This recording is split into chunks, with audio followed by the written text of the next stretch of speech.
Radio city podcast फिरत्या चाकावर with RJ Shaunak.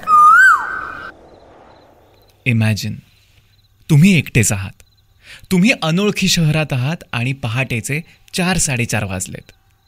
तुम्ही सुनसान रस्त्यावर एकटेच बॅग सोबत चालत आहात. कुत्रे भुंकतायत, कधीकधी तुमच्या मागे सुद्धा लागतात. आणि हे सगळं आपण का करतोय असा प्रश्न जेव्हा तुम्ही स्वतःला विचारता, तेव्हा समोर दिसणारं ॲडव्हेंचर तुम्हाला खुणावतंय. आज आपण जाणार आहोत सोलो ट्रिपवर. कसं आहे ना, मी आज तुम्हाला एका स्पेसिफिक जागेविषयी नाही सांगणार.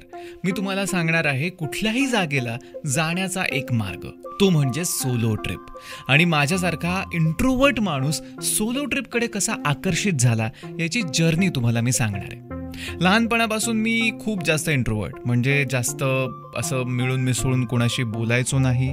माझे ठराविक असे आसपासचे मित्र वगैरे झाले की मी त्यांच्याशी खुलायचो.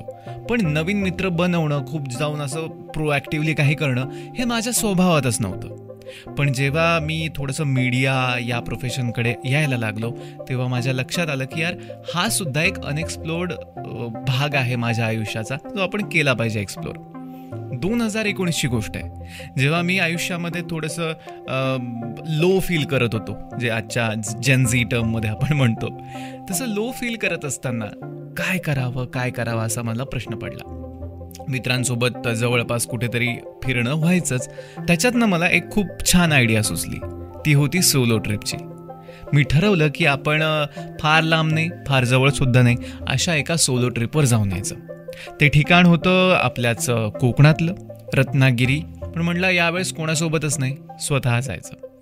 त्यासाठी तिथे कसं जायचं, नगरवरनं कुठली बस असते, मग नगरवरनं आधी पुण्याला जावं लागतं, स्वारगेटवरनं दुसरी बस पकडावी लागते, या सगळ्या गोष्टी जाणून घेतल्या, प्लॅन केला आणि डायरेक्ट निघाल्यानंतर मला कळालं की यार, सोलो ट्रिपमध्ये समजा तुम्ही आजारी पडलात, तुम्हाला काही वेगळं झालं तर तुमची काळजी घ्यायला कोणीच नसतं. त्याच्यामुळे तुम्ही नॅचरली स्ट्रॉंग बनता. आणि ही जी फिलिंग असते ना की आपण स्वतःच्या बळावर स्वतःसाठी कधीही उभे राहू शकतो, तो विश्वास आपल्याला सोलो ट्रिपमधनं नक्की येतो. तर अशा पद्धतीने पुण्याला पोहोचलो आणि तिकडनं मोठी माझी एक ट्रेकिंगची बॅग आहे, त्याच्यामध्ये माझं 3-4 दिवसांचं सामान मी घेतलं होतं. मी पुणे ते रत्नागिरी अशी बस पकडली आणि जी रात्री 10-10:30ला पुण्यातून निघाली. मस्त मध्यरात्र व्हायला लागली, घाट ओलांडला, कोकणात शिरलो आणि माझ्या अपेक्षेपेक्षा 1 ते 1.5 तास लवकर रत्नागिरी शहरामध्ये आम्हाला बसने पोहोचवलं. कधी कधी काय होतं ना, आयुष्यामध्ये आपण बस लेट झाली म्हणून तक्रार करतो, पण पहिल्यांदाच मी बस लवकर आली म्हणून तक्रार करत होतो. त्याचं कारण हे होतं की माझ्या हॉटेलचं चेक इन होतं साधारणतः नॉर्मली 11 वाजता वगैरे असतं, त्या दरम्यान होतं, पण मी पोहोचलो होतो 4 वाजता.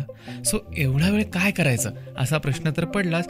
पण एवढ्या अंधारामध्ये सुनसान अशा त्या रत्नागिरी शहरात मी काय करू आणि पहिल्यांदाच असं आलो असा माझा प्रश्न पडला. सुरुवातीला थोडीशी भीती वगैरे वाटली, कारण मी फार जास्त असं काही आउटस्पोकन वगैरे नाही, त्याच्यामुळे मी पहिल्यांदाच करत होतो.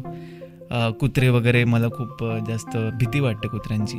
पण कसं असतं ना, आयुष्यामध्ये तुम्ही जेव्हा तुमचा कम्फर्ट झोन सोडता आणि नव्या गोष्टी एक्सपिरियन्स करता, तुमच्या आधी साठलेली जेवढी काही भीती असते ना, त्या भीतीचा 0.1% सुद्धा ओरिजिनल त्या प्रसंगामध्ये नसतं.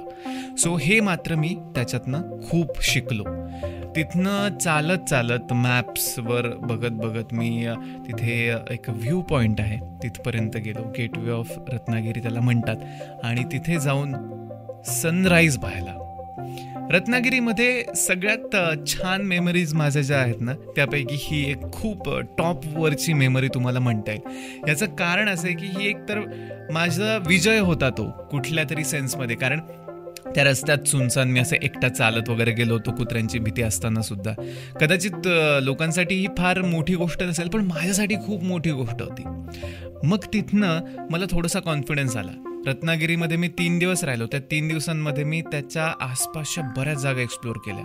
मी रत्नदुर्ग किल्ल्यावर गेलो. अख्ख्या किल्ल्यावर जेव्हा तुम्ही एकटेच असता तेव्हा तुम्हाला भीती पण वाटते, पण तुम्हाला जी काही मजा येते, जे काही ॲडव्हेंचर तुम्ही करता ना ते वेगळ्याच लेवलचं असतं. ते सुद्धा मी अनुभवलं. तिथे बार्गेनिंग करून एक ऑटोवाले काका आहेत, त्यांना म्हटलं की मला आरेवारे बीच बघायचा आहे, तिथे तुम्ही नेऊन आणताल का. तर त्यांच्याशी छान मैत्री केली. तिथे त्यांनी तासभर थांबवलं. मी समुद्र किनाऱ्यावर लांब लचक तो आरेवारेचा किनारा, तिथे ऑलमोस्ट एकटाच होतो आणि 1-1.5 तास मी तिथं फक्त बसलो आणि छान शूट वगैरे केलं. माझं व्हिडिओ वगैरे शूट केलं. सगळं छान असं झालं. मी परत आलो आणि जेव्हा मी पहिली माझी सोलो ट्रिप केली ना, त्यानंतर बऱ्याच ठिकाणी मी सोलो जाऊन आलो, पण ती लक्षात राहणारी रत्नागिरीची सोलो ट्रिप फार जास्त महत्त्वाची होती. आता मी तुम्हाला यामध्ये डिटेल्ड गोष्टी सांगितल्या नाहीत, कारण मला जागेविषयी तर मी तुम्हाला सांगतोच, पण एक्सपिरियन्सविषयी सांगायचं होतं, जो मी आयुष्यात पहिल्यांदा घेत होतो. त्यामुळे सोलो ट्रिप हा विषय तुम्हाला खूप काही शिकवून जातो. आयुष्यात जर तुम्ही कधीही सोलो ट्रिप केलेली नसेल, नक्की करा. आणि काय काय बदल होत आहेत मला नक्की सांगा. RJ Shaunak signing of.